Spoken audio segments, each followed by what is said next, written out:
So today's topic is on giving feedback. And it's a big topic, so I'm going to cover it today, tomorrow, and the next day. Why is it so big? Well, partly because people hate to do it. But here's the thing, you are already giving feedback in one form or another. So wouldn't you rather be intentional about it? So we're going to use the feedback model from the Center for Creative Leadership because for my favorite reason, it's really simple and you can use it all the time. So what is it? SBI. It stands for Situation, Behavior, Impact. And let's run through it. Situation is simply providing the context for the behavior that you'll be speaking to. So it is the time and the place where the behavior occurred. So it could be as simple as yesterday during the staff meeting or this morning when I ran into you in the parking lot. It's that simple. So now to the behavior. The behavior is a simple description of whatever behavior it is you want to highlight. And here's the thing, I'm calling it simple, but that also means you have to leave some things out. Leave out the judgments. So for you to say disrespectful is definitely a value statement there.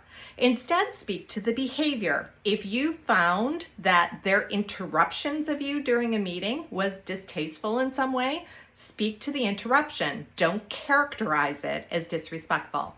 Same thing. You were amazing. That's a judgment word too, and it might sound better than disrespectful, but it's still more valuable to be specific. So instead, the presentation you put together was full of great examples and really highlighted the important points. That's much better than amazing.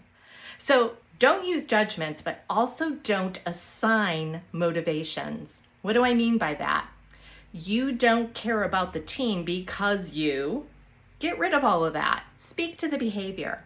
So you really don't know whether they care about the team. That's your assessment, but it's not part of the feedback in a good model. So instead speak to your assignments for the last 2 weeks have been late.